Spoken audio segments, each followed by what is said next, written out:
Assalamualaikum warahmatullahi wabarakatuh. Perkenalkan, nama saya Irma dengan NIM 061128 222 dari kelas B Indralaya, Program Studi Pendidikan Kimia, Fakultas Keguruan dan Ilmu Pendidikan Universitas Sriwijaya. Di sini saya ingin memenuhi salah satu tugas mata kuliah Pancasila yang berjudul Testimoni Bagaimana Mewujudkan Nilai-Nilai Pancasila dalam Sistem Ketatanegaraan NKRI dengan dosen pengampu Bapak Dr. Sanjaya MSI. Berikut penjelasannya. Seperti yang telah kita ketahui, sebagai dasar negara, Pancasila adalah suatu asas kerohanian yang dalam ilmu kenegaraan populer disebut sebagai dasar filsafat negara. Artinya, Pancasila merupakan sumber nilai dan sumber norma dalam menjalankan kehidupan bermasyarakat, berbangsa dan bernegara dalam setiap aspek penyelenggaraan negara, termasuk dalam sumber tertib hukum di Indonesia, sehingga Pancasila merupakan sumber nilai, norma, dan kaidah baik moral maupun hukum di Indonesia. Dalam konteks sistem ketatanegaraan, Pancasila memiliki kedudukan yang sangat penting karena merupakan suatu dasar panduan bagi penyelenggaraan negara baik di tingkat pusat maupun daerah, dan berada pada hierarki hukum tertinggi di Indonesia.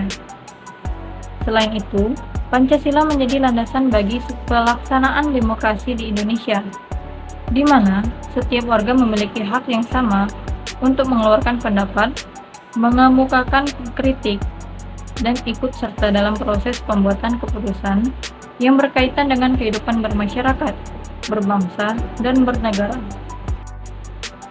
Dalam beberapa tahun ini, Indonesia mengalami perubahan yang sangat mendasar mengenai sistem ketatanegaraan. Dalam hal perubahan tersebut, secara umum, dapat kita katakan bahwa perubahan mendasar setelah 4 kali amandemen Undang-Undang Dasar 1945 ialah komposisi dari Undang-Undang Dasar tersebut, yang semula terdiri atas pembukaan, batang tubuh, dan penjelasannya, berubah menjadi hanya terdiri atas pembukaan dan pasal-pasal. Penjelasan Undang-Undang Dasar 1945 yang semula ada dan kedudukannya mengandung kontroversi karena tidak turut disahkan oleh PPKI pada tanggal 18 Agustus 1945 itu dihapuskan. Materi yang dikandungnya sebagian dimasukkan, diubah, dan ada pula yang dirumuskan kembali ke dalam pasal-pasal amandemen.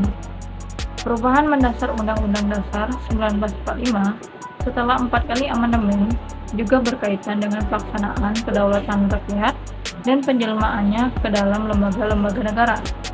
Sebelum amandemen, kedaulatan yang berada di tangan rakyat dilaksanakan sepenuhnya oleh Majelis Permusyawaratan Rakyat.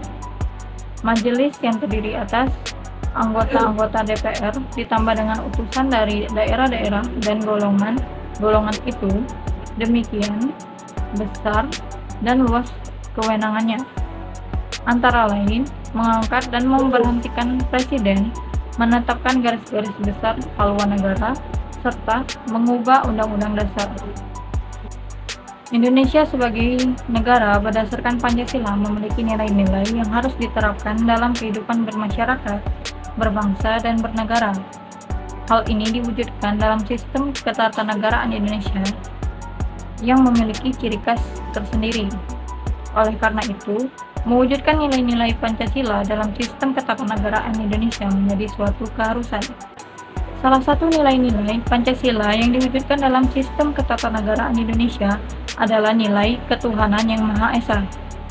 Dalam pembukaan Undang-Undang Dasar 1945, nilai ini diakui sebagai nilai yang paling mendasar dan menjadi dasar dari segala aspek kehidupan bernegara dan bermasyarakat.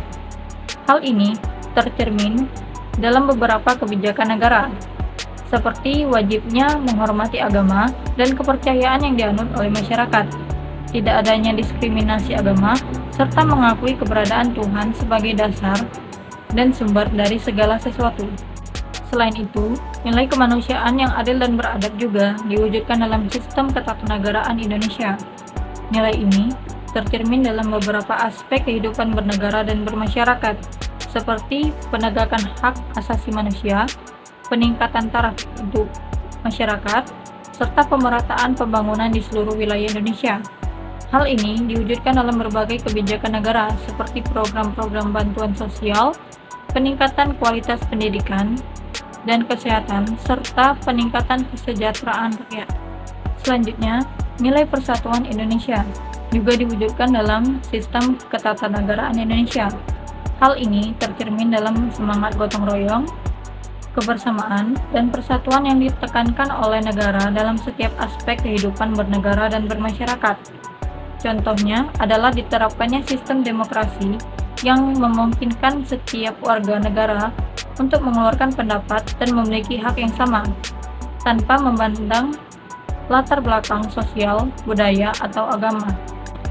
Nilai kerakyatan yang dipimpin oleh hikmat kebijaksanaan dalam permusyawaratan perwakilan juga diwujudkan dalam sistem ketatanegaraan Indonesia.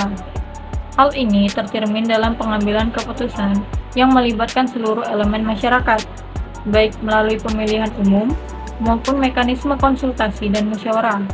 Selain itu, pemerintah Indonesia juga mengedepankan transparansi dan akuntabilitas dalam setiap tindakan dan kebijakannya. Terakhir, nilai keadilan sosial bagi seluruh rakyat Indonesia juga diwujudkan dalam sistem ketatanegaraan Indonesia. Hal ini tercermin dalam kebijakan-kebijakan negara yang ditujukan untuk meningkatkan kesejahteraan rakyat, memperkecil kesenjangan sosial, serta meningkatkan keadilan dan keberlanjutan pembangunan. Beberapa contoh kebijakan negara yang diwujudkan dalam nilai ini adalah pemberian bantuan sosial, pengaturan sistem ekonomi. Baik, sekian dari penjelasan saya. Apabila ada salah kata, saya mohon maaf, dan kepada Allah saya mohon ampun. Saya akhiri. Wassalamualaikum warahmatullahi wabarakatuh.